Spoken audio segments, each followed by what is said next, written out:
Chappell ہے وہاں کوئی پہ مسئلہ نہیں ہے, کلوز ہونے سے کوئی مسئلہ نہیں. ایک جگہ نہیں ہے نا, 2 جگہ ہیں وہ, شیخ 2 الگ الگ لیکن جگہ ہیں. اس کے انٹرنس پہ چیپل لکھا ہوا ہے, اس کے انٹرنس پہ چیپل لکھا ہوا ہے اور اندر بھائی مسجد کے دروازے پہ اگر چرچ لکھ دو تو وہ چرچ تھوڑی ہو جائے گی.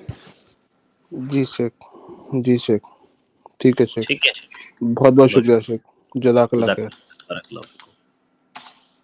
اس کے بعد میں اگلے گیسٹ کو ایڈ کر رہا ہوں, شاہ رخ شیخ, آپ اپنا سوال کریں. السلام علیکم ورحمۃ اللہ وبرکاتہ. شیخ آواز آ رہی ہے شیخ؟ السلام ورحمۃ اللہ وبرکاتہ. جی ہاں آ رہی ہے. شیخ میرا سوال رشتہ دیکھنے کے تعلق سے تھا. شیخ رشتہ ڈھونڈتے وقت یا کرتے وقت ایک لڑکا لڑکی ایک دوسرے کو مطلب کیسے جانے کہ وہ دیندار ہے, مطلب جو دینداری کو ترجیح دینا ہے, تو پتہ کرنے کا حل کیا ہے شیخ؟ اور شیخ رشتہ دیکھنے میں ایک معاملہ پیش آتا ہے کہ فوٹو کا لین دین ہوتا ہے, لڑکا لڑکی کا فوٹو کا لین دین ہوتا ہے, تو اس میں کیا معاملہ ہے شیخ؟ جزاک اللہ خیرن. دیکھیے, دینداری کا معیار یہ ہے کہ دین کے جو احکامات ہیں انسان اس کی پابندی کر رہا ہو. جیسے مثال کے طور پر عورت کا مسئلہ ہے. اب جو ظاہری ایک چیز ہے کسی عورت کے اندر دیکھی جا سکتی ہے کہ کیا وہ پردے کا اہتمام کرتی ہے کہ نہیں, یہ ایسی چیز ہے جو بہت ظاہر ہے, کوئی بھی دیکھ سکتا ہے. اسی طرح سے جب آدمی رشتہ کرتا ہے تو لڑکی کے بارے میں وہ معلومات لیتا ہے, اندر سے باہر سے مختلف طریقوں سے معلومات لیتا ہے. کیا وہ لڑکی روزے نماز کی پابند ہے کہ نہیں, اس کے اندر کوئی ایسی خرابی تو نہیں ہے جو دین کے مخالف ہو. یہ ساری چیزیں, تو ایسا کوئی خاص پیمانہ نہیں ہے کہ اسی کو بتا دیا جائے. ہر آدمی, ہر مسلمان جانتا ہے کہ دینداری کیا ہے. بھائی انسان کا جو ہے نمازی ہونا, برائیوں سے دور رہنا, عبادتیں کرنا, یہ دینداری ہے. تو کچھ چیزیں تو ظاہری ہوتی ہیں جو سب کو دکھتی ہیں, کچھ چیزیں ایسی ہوتی ہیں جو آپ کو پتہ کرنی ہوں گی اس لڑکی کے آس پاس رہنے والے لوگوں سے. تو اس طرح سے آپ کو پتہ چلے گا کہ کون لڑکی دیندار ہے یا دیندار نہیں ہے. باقی تصویر کا جو مسئلہ ہے, رشتہ جو شادی کرنا چاہتا ہے اس کے لیے اپنی مخطوبہ کو دیکھنا یہ جائز ہے. خطبہ یعنی شادی کا پیغام اگر کسی لڑکی کو دے رہے ہیں تو اس کو دیکھنا جائز ہے, بلکہ اللہ کے نبی صلی اللہ علیہ وسلم نے اس کی ترغیب دی ہے. تو اس بنیاد پر اس کو دیکھنا یہ سنت ہے, اس کو دیکھنا چاہیے. اب دیکھنے کا بہترین طریقہ تو یہ ہے کہ سامنے سے دیکھا جائے, لیکن اگر کوئی تصویر منگا کر کے دیکھنا چاہتا ہے تو یہ اس صورت میں جائز ہے جب اس تصویر کا غلط استعمال نہ ہو.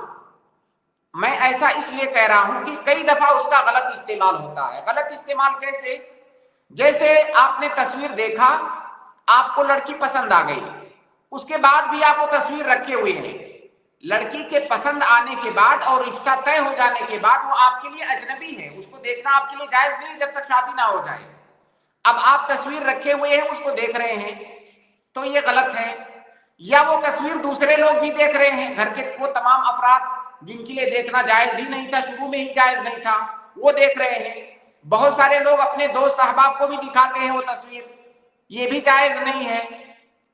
تو اگر یہ ساری چیزیں پائی جا رہی ہیں تو پھر تصویر منگانا جائز نہیں ہوگا. ہاں آپ نے تصویر منگایا, آپ نے تصویر دیکھا, لڑکی پسند آ گئی, تصویر یا تو واپس کر دیجئے یا تو ضائع کر دیجئے. اگر کوئی ایسا کر سکتا ہے تو تصویر دیکھنا جائز ہے. ایک مسئلہ یہاں پر یہ بھی ہے کہ کئی دفعہ تصویر دیکھ کر کے آپ ٹھیک اندازہ نہیں لگا سکتے.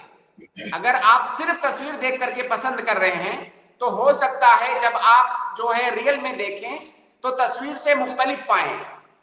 اس لیے تصویر پر اکتفا کرنا میرے خیال سے, خاص طور سے اس ڈیجیٹل زمانے میں جہاں پر تصویریں اس طرح سے خوبصورت بنا دی جاتی ہیں, بدل دی جاتی ہیں, یہ بہت زیادہ مناسب طریقہ نہیں ہے. ہاں ایسا کیا جا سکتا ہے کہ بھائی لڑکی دیکھنے جانا ہے تو ہم چاہتے ہیں کہ تھوڑا سا اطمینان ہو جائے, ہمارا جو معیار ہے کم سے کم اس کے کچھ قریب ہو لڑکی, تب ہم جائیں دیکھنے. نہیں تو ہم جائیں گے اور منع کر دیں گے تو یہ جو ہے ٹھیک بات نہیں ہے. تو اس مقصد سے کوئی تصویر ابتدائی طور سے ایک بار دیکھ لے کہ ہاں میرے معیار کے قریب ہے لڑکی، اس کے بعد جا کر کے وہ لڑکی دیکھنا چاہتا ہے تاکہ جو ہے پہلے سے چیزیں اس کے لیے کلیئر ہو، تو انشاءاللہ کوئی حرج نہیں ہے۔ تو خلاصہ یہ کہ تصویر دیکھنا اصلاً جائز ہے خطبہ دینے والے کے لیے، لیکن اس کے اندر جو محاذیر ہیں، جو خرابیاں ہیں، اگر اس سے بچ سکتا ہے تو۔ شیخ نکاح کے لیے وہ لڑکا مل کر سامنے آمنے بیٹھنا چاہتا ہے، مگر اگر ولی منع کرے، مطلب حجاب یا نقاب میں ہی لڑکی کو دکھائے، تو شیخ کیسا پہچانا جائے گا؟ وہ رہنمائی چاہیے۔ نکاح کے وقت لڑکا لڑکی ایک ساتھ بیٹھے، نہیں شیخ، رشتہ ڈھونڈنے کے لیے دیکھنے کو آپ صلی اللہ علیہ وسلم جیسے فرمائے، تو ایک دوسرے کو دیکھ کر پتہ کرنا وہ کیسے کرے گے شیخ؟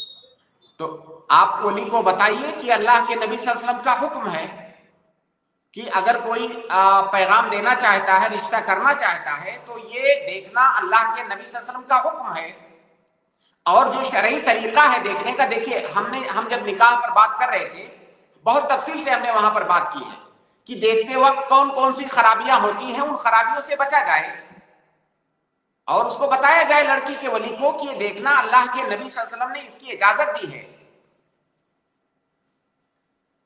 جی ٹھیک ہے شیخ۔ شیخ دوسرا سوال پوچھ سکتا ہوں چھوٹا؟ جی پوچھ لیجیے۔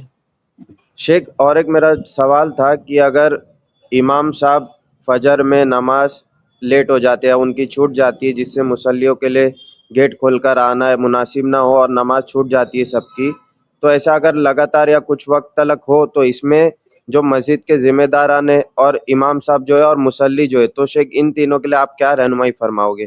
جزاکم اللہ خیرن۔ دیکھیے، ایک تو ہوتا ہے کہ کبھی 2-4 منٹ 5 منٹ کبھی تاخیر ہو جانا، تو یہ میرے خیال سے بہت طبیعی اور جو ہے عام بات ہے، اس پر کسی شور ہنگامے کی ضرورت نہیں ہے۔ جو امام ہے وہ بھی ہماری اور آپ کی طرح سے ایک انسان ہے، کبھی 2-4 منٹ لیٹ ہو سکتا ہے۔ بہت ساری مسجدوں میں امام کے ساتھ ایسی سختی کی جاتی ہے کہ امام صاحب 2 منٹ لیٹ کیوں ہو گئے؟ بھائی وہ امام ہے، امام کا مطلب ہوتا ہے اس مسجد کا سلطان۔ اگر 2-4 منٹ لیٹ ہو گیا تو کون سی آفت آ گئی؟ تو اگر اس طرح کا معاملہ ہے تو اس کو ایشو بنانے کی ضرورت نہیں ہے۔ لیکن اگر کوئی امام ہے جو زیادہ لیٹ کرتا ہے اور مسلسل ایسا کرتا ہے جس کی وجہ سے لوگوں کو پریشانی ہو رہی ہے، تو پہلی بات تو اس امام کو سمجھانا چاہیے، بتانا چاہیے کہ اگر آپ امام ہیں، آپ کا ایک رتبہ ہے، تو لوگوں کا خیال رکھنا بھی آپ کی ذمہ داری ہے۔ امام کی ذمہ داریوں میں شامل ہے کہ وہ لوگوں کا خیال رکھے۔ اگر وہ ایسا نہیں کر پا رہا ہے، اپنی ذمہ داری صحیح سے ادا نہیں کر پا رہا ہے، تو مسجد کے جو ذمہ داران ہیں ان کو اس بات کا حق ہے کہ امام کو پہلے تو تنبیہ کریں، اس کے بعد اسے امامت سے ہٹا بھی سکتے ہیں۔ جی ٹھیک ہے شیخ۔ شیخ اگر مصلی اور ذمہ داران تھوڑا تان و تشنیع زیادہ پریشر ڈالتے ہوگے تھوڑے معاملات پر، تو اس میں کیا رہنمائی؟ نہیں جائز ہے، بالکل نہیں جائز ہے۔ یہ بالکل آپ جو بتا رہے ہو زیادہ تر یہی ہوتا ہے، جو میں نے کہا ہے وہ زیادہ نہیں ہوتا ہے۔ زیادہ تر یہی ہوتا ہے کہ امام کی چھوٹی چھوٹی حرکتوں کو نوٹ کرتے ہیں لوگ اور اس پر تان و تشنیع کرتے ہیں اور اس کے ساتھ سختی کرتے ہیں۔ یہ طریقہ مناسب نہیں ہے۔ جہاں پر ایک طرف امام کی ذمہ داری ہے کہ وہ جو ہے اپنا کام صحیح سے کرے اور جو ہے لوگوں کا خیال رکھے، وہیں پر دوسرے لوگوں کی بھی ذمہ داری ہے کہ اس کا جو رتبہ ہے، اس کا جو مقام ہے، اس کی جو عزت اور احترام ہے، اس کو برقرار رکھے۔ اور چھوٹی چھوٹی باتوں پر 2 منٹ لیٹ ہو گیا، یہاں کیوں چلا گیا، ایسا کیوں ہو گیا، کبھی اسے ضرورت پڑ گئی، کسی اپنی جگہ پر کسی کو مان لیجیے طے کر کے چلا گیا کہ بھائی آج ظہر کی نماز آپ پڑھا دینا، مجھے کوئی ضرورت ہے۔ اب پتہ چلا مسجد کا ہر مصلی اس کا حساب کر رہا ہے، مسجد کا ہر مصلی اس کا حساب کتاب کرنے پر جو ہے تل جاتا ہے، تو یہ طریقہ صحیح نہیں ہے۔ ٹھیک ہے شیخ، جزاکم اللہ خیرن، بارک اللہ فیک۔ السلام علیکم شیخ۔ وعلیکم السلام ورحمۃ اللہ وبرکاتہ۔ جاوید مکاندار، میں آپ کو ایڈ کر رہا ہوں۔ جاوید بھائی آپ اپنا سوال کریں۔ السلام علیکم ورحمۃ اللہ وبرکاتہ۔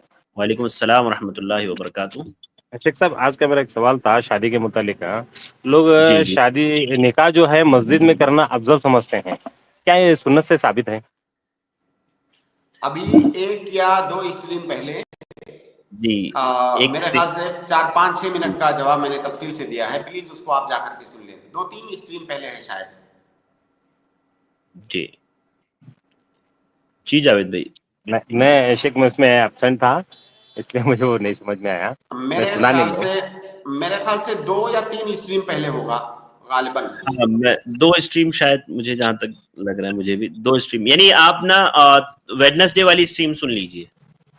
اگر اس میں نہیں ملے تو اس سے پہلے ایک اسٹریم. ہاں ویسے میں بھی دیکھ لیتا ہوں, میں بھی بتا دیتا ہوں. ابھی آپ اسٹریم میں اور آخر میں ہے بالکل وہ اسٹریم کے جی آخر میں میرے خیال سے آخری سوال یا سیکنڈ لاسٹ سوال تھا. جی انشاءاللہ. آپ یہ پوری اسٹریم ختم ہونے تک سنتے رہیے جاوید بھائی, میں آپ کو بتا دوں گا انشاءاللہ کس اسٹریم میں ہے. اسٹریم نمبر کے ساتھ بتا دیتا ہوں. انشاءاللہ تھوڑا اسٹریم کا نمبر بتائے تو میرے کو ٹھیک ہے. ٹھیک میں بتا دیتا ہوں آپ کو. کوئی ایک دوسرا سوال پوچھ لوں شیخ صاحب, دوسرا سوال پوچھ لوں شیخ صاحب.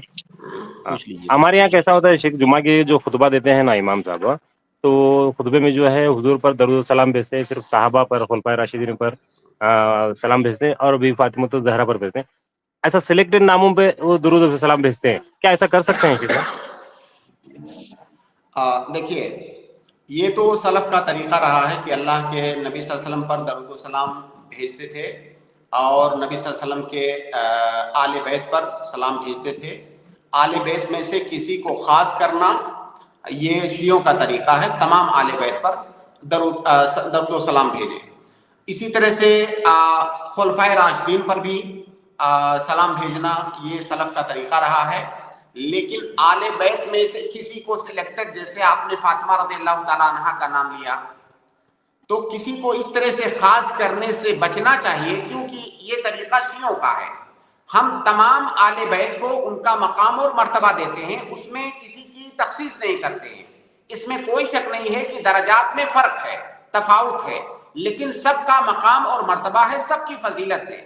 لہٰذا ہم کوئی ایسی بات نہ کریں جس سے یہ لگے کہ ہم کسی کو سلیکٹ کر رہے ہیں, باقی کو اگنور کر رہے ہیں, کیونکہ یہ شیعوں کا طریقہ ہے, تو اس سے بچنا چاہیے.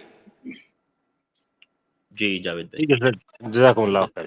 بارک اللہ فیکم. جاوید بھائی اسٹریم نمبر 315 اور یعنی ویڈنسڈے والی لاسٹ اسٹریم ہماری 315 منٹ 54.18 54 منٹ 18 سیکنڈ سے آپ سٹارٹ کر سکتے ہیں سننا. ٹھیک ہے, جزاک اللہ شیخ. بارک اللہ فیکم, بہت شکریہ بھائی. اگلے گیسٹ ہے زید شیخ, میں آپ کو ایڈ کر رہا ہوں, آپ اپنا سوال کریں. السلام علیکم ورحمۃ اللہ وبرکاتہ. السلام ورحمۃ اللہ وبرکاتہ. شیخ میرا سوال ایسا ہے کہ جو ہم کو پڑوس میں سے بولیے کوئی بھی نان ویج اگر آتا ہے یا نان مسلم کی طرف سے کھانے میں اگر نان ویج ہم کو آتا ہے, تو کیا وہ حلال ہے یا حرام ہے, اس کی ذمہ داری ہماری ہے کہ ہم اس کی تحقیق کریں؟ دیکھیے یہ ڈیپینڈ کرتا ہے اس بات پہ کہ ہمارے علاقے میں جو غیر مسلم نان ویج کھاتے ہیں وہ کہاں سے لاتے ہیں. اگر ہمیں پکا پتہ ہے کہ وہ کسی مسلم کی دکان سے لاتے ہیں تب تو اس میں کوئی حرج نہیں ہے, اگر ہمیں پکا پتہ ہے تو. لیکن وہ کبھی غیر مسلم کی دکان سے لاتے ہیں, کبھی مسلم کی دکان سے لاتے ہیں, تو پھر ہماری ذمہ داری ہے پتہ کرنا. اس لیے کہ جو غیر مسلم ہوتا ہے اس کو اس سے فرق نہیں پڑتا ہے کہ وہ ذبیحہ کس طرح سے ذبح کیا گیا ہے, اس کو اس سے کوئی فرق نہیں ہے. تو عین ممکن ہے کہ ایسی جگہ سے لایا ہو جہاں پہ غیر شرعی طریقے سے ذبح کیا گیا ہو, اس لیے ہماری ذمہ داری ہے اس کو پتہ کرنا کہ ہم پتہ کریں.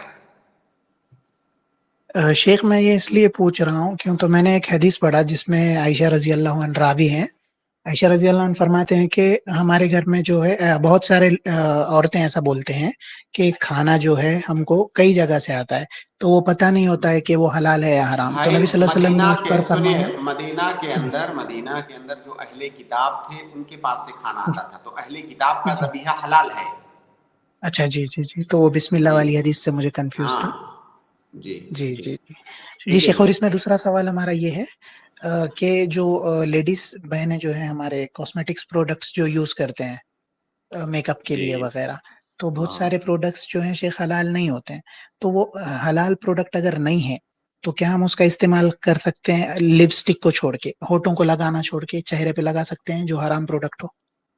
کیسے پتا کہ اس میں کیا ہوتا ہے جس کی وجہ سے آپ حرام کہہ رہے ہیں اسے؟ اس کے شیخ انگریڈینٹس کے اندر کچھ ایسے حرام پروڈکٹس کی چیزیں رہتے ہیں، مطلب وہ حلال سرٹیفائڈ نہیں ہوتا ہے. بہت سارے چیزیں حلال سرٹیفائڈ آتے ہیں تو وہ حلال سرٹیفائڈ نہیں کرتے ہیں اس کو. نہیں، جیسے چیزوں میں اصل تو اباحت ہے، تو کم سے کم یہ تو جاننا پڑے گا نا کہ اس کے اندر کون سی ایسی چیز ملی ہے جو حرام ہے.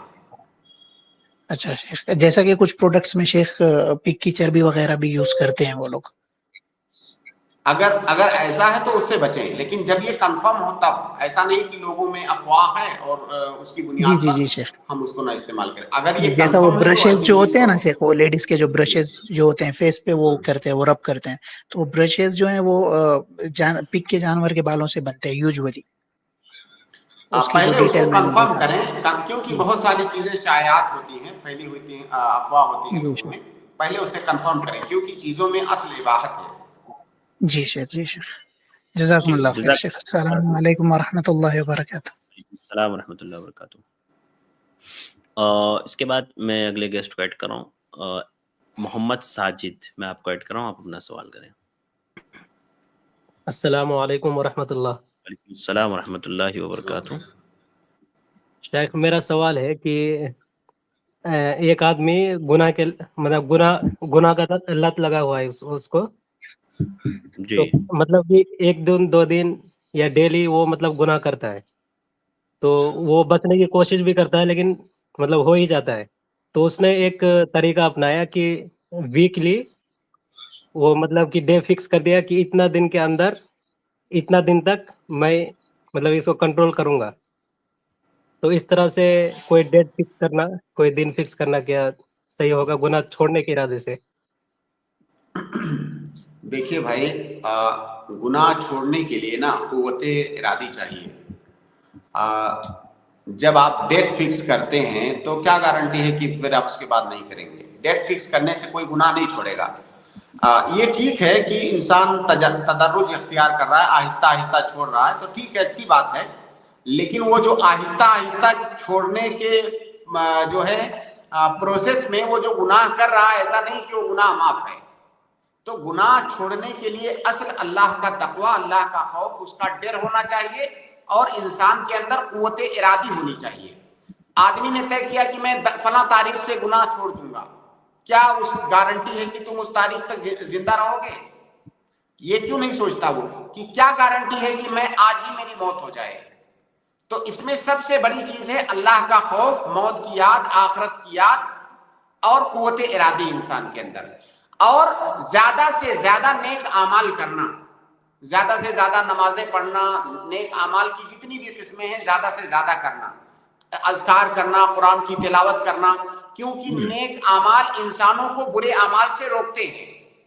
تو اپنا جو ٹائم انسان گناہ میں دے رہا ہے، کیوں نہ اس ٹائم کو نیک کاموں میں جو ہے لگائے، اس میں اپنے آپ کو مشغول کرے. جب بھی اس کے دل میں غلط کام کرنے کا ارادہ آئے، خیال آئے، وہ اپنے آپ کو نیک کاموں میں لگا لے. یہ اس کا طریقہ ہے. جی مطلب سگریٹ پینے کی عادت ہے مان لیجیے، تو مطلب ڈیلی پہلے پیتا تھا، تو ابھی کیا کیا کہ ہفتے میں ایک بار کیا، مطلب دھیرے دھیرے ٹھیک ہے، 2 بہت ہفتے میں ایک اچھا. بار. یہ اچھا ہے کہ وہ جی کم کر رہا ہے. جیسے پہلے روز پیتا تھا تو روز وہ گناہ کا کام کر رہا تھا، ابھی وہ کم کر رہا ہے، تو پہلے سے تو اچھا ہے. لیکن وہ جو ہے وہ بھی اس کے لیے وہ جسٹیفائی نہیں کر سکتا کہ اب میں ایک ہی بار پی رہا ہوں تو چھوڑنے کی نیت سے، تو یہ پینا غلط نہیں ہے. وہ پینا بھی غلط ہے. اگر 10 بار پیے گا تو 10 بار گناہ ملے گا، 1 بار پیے گا تو 1 بار ملے گا. بھائی اگر قوت ارادی ہے کسی کے اندر، جیسے آپ نے سگریٹ کی مثال دی، میں ایسے لوگوں کو جانتا ہوں انہوں نے ایک بار چھوڑا تو کبھی مڑ کے نہیں دیکھا. ہو سکتا ہے تھوڑے چونکہ اسے لت لگ گئی ہے، ایڈکشن ہے، کچھ دنوں تک تھوڑا بے چینی اسے رہے گی، تھوڑی سی پریشانی ہوگی، لیکن ایسا نہیں ہے کہ اس پریشانی کو جھیل نہیں سکتا. ابھی تو ماشاءاللہ جو ہے اس کا علاج بھی ہوتا ہے، تو وہ علاج بھی لے سکتا ہے اس ایڈکشن کو چھڑانے کے لیے. جی شیخ میرا ایک اور سوال کر سکتا ہوں؟ جی جی. وہ سجدہ تلاوت نماز میں جب کرتے ہیں تو کیا رفع الیدین کرتے ہوئے جانا ہے سجدے میں؟ نہیں، رفع الیدین کا نہیں کرنا ہے، اس کو اللہ اکبر کہہ کے تکبیر کہہ کے جانا ہے. جی شکریہ. السلام بہت علیکم. وعلیکم السلام ورحمۃ اللہ وبرکاتہ. سمیجا میں آپ کو ایڈ کر رہا ہوں, آپ اپنا سوال کریں. السلام علیکم. وعلیکم شیخ السلام. میرا ایک سوال ہے کہ اگر 3 بھائی ہے اور ان کے درمیان ان کے والد جو ہے ناانصافی کرتے, جیسے ایک بھائی ہے جو مالدار ہے, ایک بھائی جو ہے مطلب میڈیم ہے, ایک بھائی غریب ہے, تو شیخ جیسے والد والدہ جو ہے زیادہ تر جو ہے جو مالدار بیٹے ہیں تو اس کی زیادہ تر تعریف کرتے ہیں, مطلب چھوٹے بچوں کے سامنے, مطلب ان کے بچوں کے سامنے, تو ان کے بچوں کے ساتھ بھی مطلب ان کے جو پوتوں کے ساتھ بھی وہ کمپیئر ایسے ہی کرتے. تو اسی شکل میں شیخ جب بچوں کو بہت تکلیف ہوتی ماں باپ سے, تو شیخ اس کے حساب سے کیا کرنا چاہیے؟ دیکھیے, والدین کے اوپر بچوں کے درمیان عدل کرنا یہ واجب ہے, لیکن یہ عدل کس چیز میں ہے؟ یہ عدل جو ہے, اگر والدین بچوں کو کچھ دیتے ہیں, کوئی ہدیہ تحفہ دیتے ہیں, تو اس کے اندر عدل واجب ہے. باقی جہاں پر آپ نے تعریف کرنے کی بات کی, تو تعریف کرنے کے اندر عدل واجب نہیں ہے, اس کے اندر مستحب ہے. بہتر یہ ہے کہ وہ جو ہے ایسا نہ ہو کہ ایک بچے سے پیار کا اظہار زیادہ کر رہا ہے, دوسرے سے کم کر رہا ہے. اگر وہ ایسا کر رہا ہے تو خلاف مستحب کام کر رہا ہے. مستحب یہ ہے کہ وہ یہ اظہار سارے بچوں کے ساتھ کرے. اور اس طرح کے واقعات سلف سے منقول ہیں کہ وہ کہتے ہیں کہ اگر ہمارے پاس 2 بچے ہیں تو اگر ہم دونوں کو بوسہ دیتے ہیں, اگر ہم بوسہ دیتے ہیں تو دونوں کو دیتے ہیں, ایک کو گود میں اٹھاتے ہیں تو دوسرے کو بھی گود میں اٹھاتے ہیں. حالانکہ عدل کا یہ جو مرتبہ ہے یہ مستحب کے درجے میں ہے, یہ واجب کے درجے میں نہیں ہے. تو اگر اس پر عمل نہ کیا جائے تو کبھی کبھی اس کے بہت غلط اثرات, بہت غلط نتائج پیدا ہوتے ہیں. بچوں کے اندر, ایک بھائی بہنوں کے اندر آپس میں ایک دوسرے کے خلاف جو ہے بدگمانی پیدا ہوتی ہے, بغض اور عداوت پیدا ہوتا ہے. تو والدین کو اس بات کی بھی رعایت کرنی چاہیے. تو جہاں پر مال کے اندر وہ عدل کر رہے ہیں بچوں کے درمیان, وہیں پر ان کے ساتھ سلوک کرنے میں, معاملہ کرنے میں اور ان ساری چیزوں کے اندر بھی وہ عدل کرے, تو انشاءاللہ اس کا بہترین جو ہے نتیجہ دیکھنے کو ملے گا, اور بچوں کے درمیان جو ہے ایک پیار اور محبت کی فضا بنے گی. ورنہ کئی دفعہ ایسا دیکھا جاتا ہے کہ ماں باپ کے کسی ایک بچے کی جانب زیادہ جھکاؤ کی وجہ سے بچوں کے درمیان آپس میں بغض ہو جاتا ہے, حسد ایک دوسرے سے کرنے لگتے ہیں کہ میرے والدین اس کو زیادہ کیوں چاہتے ہیں, مجھے کم کیوں چاہتے ہیں. تو والدین کو چاہیے کہ بچوں کی نفسیات کا خیال رکھیں, اور اس چیز کے اندر بھی اگر وہ عدل کریں تو یہ بہتر ہے. حالانکہ یہ چیز بچوں کو بھی یہ چیز سمجھنی چاہیے, کوئی بھی جس کے پاس بھی بچے ہیں اس کو یہ چیز معلوم ہے کہ کئی دفعہ کسی بچے کی طرف جھکاؤ ہوتا ہے زیادہ. حالانکہ ایسا نہیں ہوتا ہے کہ والدین دوسرے بچوں سے محبت نہیں کرتے ہیں, کرتے ہیں سب سے محبت.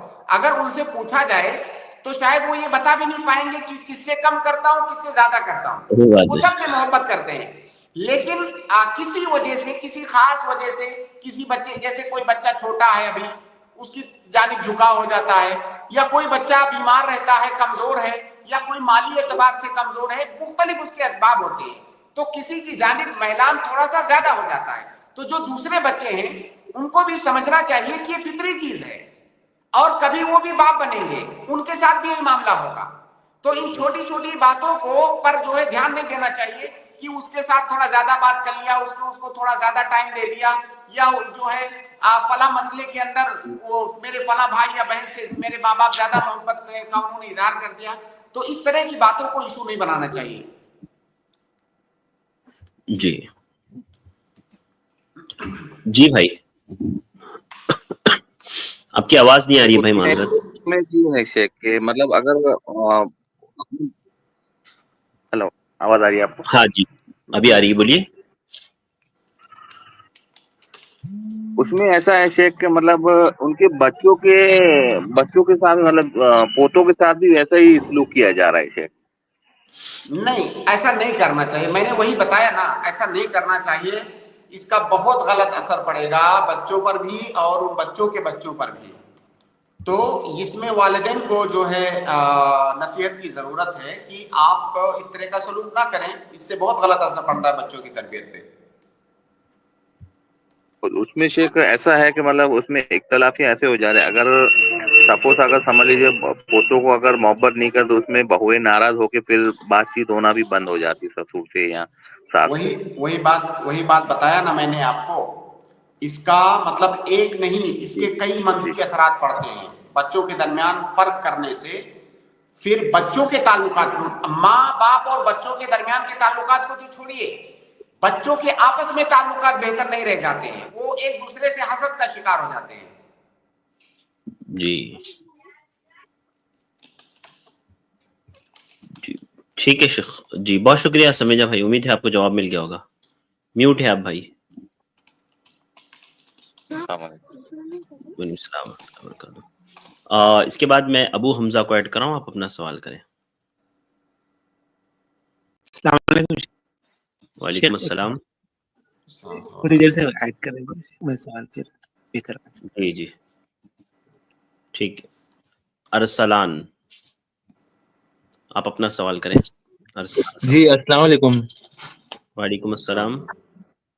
جی شیخ، میرا ایک سچویشن ہے، مطلب میرا ایک جان پہچان کے بھائی کے ساتھ، تو اسی کے ریلیٹڈ ایک سوال کر رہے ہیں ہم.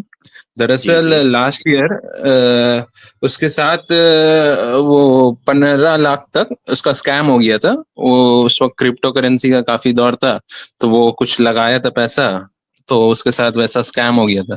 اور اس 15 لاکھ میں انہوں نے 4.5 لاکھ لگ بھگ بینک سے قرضہ لیا تھا، اور آپ کا 4.5 لاکھ آس پاس ہی ہے. یہ وہ کسی اور سے بھی قرضہ لیا تھا. تو اس کا آئی ٹی میں جاب ہے، لگ بھگ مہینہ کا آ جاتا ہے اس کا 40,000 ایسی کچھ. تو کچھ اماؤنٹ بینک والا تو کاٹ لیتا ہے، اور آپ کا جو بچا ہوا اماؤنٹ ہے تو اس کا گھر بار میں پورا استعمال ہو جاتا ہے. تو وہ سوچا تھا کہ وہ اینڈ آف دی ایئر دے دے گا جو کسی اور سے قرض لیا تھا، پر وہ نہیں دے پایا. تو ابھی وہ وقت گزرتا جا رہا، اس کی طبیعت بھی کافی خراب ہوتے جا رہی ہے. تو اس معاملہ میں پوچھنا چاہ رہا تھا کہ وہ کیا زکوٰۃ لے سکتا ہے؟ دیکھیے، اس نے جو کسی بھائی سے قرض لیا تھا، کیا وہ بھی سود پہ تھا؟ بینک والا تو ظاہر ہے سود پہ رہا ہوگا. کسی اور سے جو قرض لیا تھا وہ بھی سود پہ تھا؟ جی نہیں. اچھا، دیکھیے، جو کسی اور بھائی سے اس نے قرض لیا تھا اور اس کو چکا نہیں پا رہا ہے، غریب ہے، فقیر ہے، مسکین ہے، اس کے پاس ایسی کوئی پراپرٹی نہیں ہے جس کو بیچ کر کے، یا کوئی طریقہ نہیں ہے قرض چکانے کا، تو وہ زکوٰۃ کی رقم لے کر کے اس قرض کو چکا سکتا ہے. جی دیکھیے، فقیر اور مسکین اسی وقت کہیں گے انسان کو، جیسے بہت سارے لوگ ہیں ان کے پاس گاڑی ہے، بنگلہ ہے، زمینیں ہیں، لیکن کیش نہیں ہے. اب کیش نہیں ہے تو کہہ رہے ہیں میں فقیر ہوں. وہ فقیر نہیں ہے. آپ اپنے رہنے بھر کا گھر بچا لو، باقی بیچ دو قرض چکانے کے لیے، آپ فقیر نہیں ہو. تو اگر یہ انسان ایسا ہے کہ حقیقت میں کچھ بھی نہیں ہے، اس کے پاس کوئی ایسی پراپرٹی نہیں ہے جس کو بیچ کر کے وہ قرض چکا سکتا ہے، تو ایسی صورت میں وہ زکوٰۃ کی رقم لے کر کے اپنا جو ہے قرض چکا دے. جو بینک والے قرض کا مسئلہ ہے، پہلے نمبر پر تو وہ توبہ کرے. اس نے سود پر قرض لیا ہوا ہے، اس سے اگر وہ سچے دل کے ساتھ توبہ کرتا ہے اور عزم ہے اس کا کہ آئندہ اس طرح کا گناہ نہیں کرے گا، وہ ایسی صورت میں پھر اس کو زکوٰۃ کی رقم دی جائے گی تاکہ وہ اپنا قرضہ چکا دے. لیکن اگر وہ نادم نہیں ہے، شرمندہ نہیں ہے، آگے بھی اگر چانس ملے گا تو ایسا ہی کرے گا، تو ایسے آدمی کو پھر زکوٰۃ نہیں دی جائے گی. جی شیخ، اس کے پاس تو خود کا کچھ نہیں ہے، مطلب ایسڈ ویسڈ اس کا کچھ نہیں ہے، اس کی ممی کا ہے یا اس کے ابو کا ہے، پر اس کا کچھ نہیں ہے. مطلب جو پیسہ آتا ہے اس کا جاب سے، تو وہ بھی مطلب اس کا رینٹ ہی میں چلے جاتا ہے. مطلب گھر کا 10,000 روپیہ اس کا رینٹ ہے، تو وہ اسی میں چلے جاتا ہے، تو بچتا ویسا کچھ ہے نہیں. اگر کچھ بھی نہیں ہے تو زکوٰۃ کی رقم لے سکتا ہے اپنا وہ قرضہ چکانے کے لیے جو سود پہ نہیں ہے. باقی جو سود پہ قرضہ ہے اس کو چکانے کے لیے زکوٰۃ کی رقم ہم اسے اسی وقت دیں گے جب وہ حقیقت میں نادم ہو, شرمندہ ہو, سچے دل سے توبہ کر رہا ہو کہ وہ اب دوبارہ اس گناہ میں نہیں پڑے گا, تو پھر وہاں پر بھی اس کا قرض چکانے کے لیے زکوٰۃ کی رقم اسے دی جا سکتی ہے. جی جزاک اللہ. اچھا شیخ, مطلب بس اور ایک مطلب تھوڑا کنفیوژن تھا. آپ نے جیسا بتایا کہ وہ زکوٰۃ کا اماؤنٹ لے سکتا ہے, جیسے میرا بھی ایک عالم سے ہی بات ہوا تھا, تو انہوں نے بتایا تھا کہ زکوٰۃ مطلب وہی جیسے آپ بولے کہ زکوٰۃ کا اماؤنٹ لے نہیں سکتا ہے, مطلب بینک کے لیے, باقی دوسرے انسان کے لیے لے سکتا ہے. تو یہ میرا کہنا تھا کہ سنس آپ نے بولا کہ توبہ کرنا چاہیے, تو وہ پورا اماؤنٹ کا زکوٰۃ لے سکتا ہے, مطلب جتنا اماؤنٹ قرضہ ہے, یا کچھ ایسی اسپیسیفک ویلیو؟ دیکھیے, میں نے مطلق طور سے نہیں کہا کہ بینک کا قرض چکانے کے لیے وہ زکوٰۃ نہیں لے سکتا ہے. نہیں, آپ نے بولا توبہ کیا, میں سمجھ گیا. ہاں, اس شرط کے ساتھ کہ وہ توبہ کر رہا ہے, اب تائب ہو رہا ہے اپنے گناہ سے, کیونکہ جب وہ تائب ہو رہا ہے تو اب وہ مقروض آدمی ہے, پریشان حال ہے, فقیر مسکین ہے, اس کا قرض اتارنے کے لیے اس کو پیسے دیں گے, اور پیسے دینے میں اس کی گناہ سے نکلنے میں اس کی مدد ہے, کیونکہ جب تک وہ اس میں رہے گا تب تک گنہگار ہوگا. اب جتنی جلدی ہو سکے اس گناہ سے باہر نکلے. تو ایسا نہیں ہے کہ اس کو ہم کتنا دیں گے, جتنا اس کا کم پڑ رہا ہے اتنا دیں گے. مان لیجیے کوئی 1 لاکھ کا قرضہ ہے اس کے اوپر, اس کے پاس 50,000 ہے دینے کے لیے, 50,000 کم پڑ رہا ہے, تو جو کم پڑ رہا ہے اتنا دیں گے. اچھا, اور ایک جیسے چیز تھا کہ مطلب وہ بینک کا جیسے اب سود میں تھا, تو وہ صرف پرنسپل ویلیو لے گا یا انٹرسٹ والا ویلیو بھی لے لے گا؟ کیا کرنے گا؟ یعنی جتنا اس نے پیسہ مین اماؤنٹ ہے وہ لے گا, یا سود ملا کر کے دونوں لے گا؟ نہیں, جتنا اسے چکانا ہے بینک کو, اس کے اوپر جتنا بینک کا ہے, جتنا بن رہا ہے اتنا لے سکتا ہے وہ. اچھا ٹھیک ہے, جزاک اللہ خیر. شیخ بہت شکریہ بھائی. شیخ, ایسا کبھی کسی نے کسی شخص سے سودی قرضہ لیا ہو مجبوری میں, اور اس کو یا پتہ نہ ہو یا مجبوری میں لیا ہو, اور جب لوٹانے کی باری آئی تو وہ یہ کہے کہ بھائی نہیں, سود حرام ہے, میں نہیں دوں گا, دیکھو خالی میں جو پرنسپل اماؤنٹ ہے وہ دوں گا, تو ایسے کرنا جائز ہے شیخ؟ ہاں, بہت اچھا ہے. لیکن پہلے ایگری ہو گیا تھا شیخ, پہلے ایگری ہو گیا تھا اس نے پہلے. غلط کام پر ایگری ہونے سے وہ کام آپ کے اوپر واجب نہیں ہو جاتا ہے. اللہ کے نبی صلی اللہ علیہ وسلم نے کیا کیا جب سود حرام ہوا؟ اللہ کے نبی صلی اللہ علیہ وسلم نے کیا کیا؟ کہا کہ اب تک جو لے چکے ہیں وہ تو ٹھیک ہے, جو لے چکے لین دین جو ہو گیا وہ ٹھیک ہے, لیکن جو سود اب تمہارے اوپر باقی ہے, تمہارا کسی کے اوپر باقی ہے اسے مت لو, کسی کا کسی کے اوپر باقی ہے وہ مت لے آج کے بعد سے. تو اگر کسی نے ایگریمنٹ کر لیا ہے سود کا اور قرضہ لیا ہے, اب وہ ظاہر ہے ایسا وہ کرنا آسان نہیں ہے اس کے لیے کہ وہ ایسے ہی منع کر دے گا, لیکن اگر وہ ایسا کر سکتا ہے تو کرنا اس کے لیے درست ہے.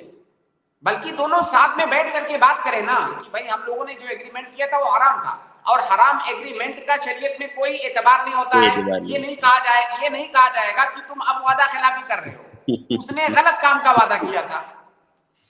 ٹھیک ہے شیخ, بہت شکریہ. توصیف میں آپ کو ایڈ کراؤں, آپ اپنا سوال کریں. جی السلام علیکم. وعلیکم السلام ورحمۃ اللہ وبرکاتہ. جی میرا یہ سوال ہے کہ جیسے 1 رکعت وتر پڑھنا بھی ثابت ہے, رائٹ, تو لیکن کیا نبی صلی اللہ علیہ وسلم نے کبھی پڑھا 1 رکعت وتر نماز؟ جی اللہ کے نبی صلی اللہ علیہ وسلم نے کبھی 1 رکعت وتر پڑھی ہے کیا بھائی پوچھ رہے ہیں شیخ؟ دیکھیے, قولی حدیث تو اللہ کے نبی صلی اللہ علیہ وسلم سے ثابت ہے کہ 2 رکعت کر کے صلاۃ اللیل مثنا مثنا, رات میں 2 رکعت کر کے نماز پڑھو, اور جب تمہیں یہ لگے کہ اب صبح ہونے والی ہے تو 1 رکعت پڑھ لو, وہ وتر ہو جائے گی, ہے نا. تو یہ قولی حدیث ہو گئی. اللہ کے نبی صلی اللہ علیہ وسلم عام طور سے رات کی نماز 11 رکعت پڑھتے تھے, جو ہے 8 رکعت قیام اللیل اور 3 رکعت وتر. تو جب اللہ کے نبی صلی اللہ علیہ وسلم سے اگر قولی حدیث ثابت ہے, اس کو بحث کرنی پڑے گی کہ کیا کبھی اللہ کے نبی صلی اللہ علیہ وسلم سے 1 رکعت بھی ثابت ہے. اگر ثابت ہے تو ٹھیک ہے, ورنہ جو قولی حدیث ہے نا وہ فعلی حدیث سے بھی زیادہ قوی ہوتی ہے. اللہ کے نبی صلی اللہ علیہ وسلم کی قولی حدیث فعلی حدیث سے بھی زیادہ قوی ہوتی ہے. تو اس حدیث سے تو شیخ ایسا لگ رہا ہے نا کہ مجبوری میں, جیسے لاسٹ میں ٹائم کم بچا ہے تبھی پڑھ سکتے ہیں,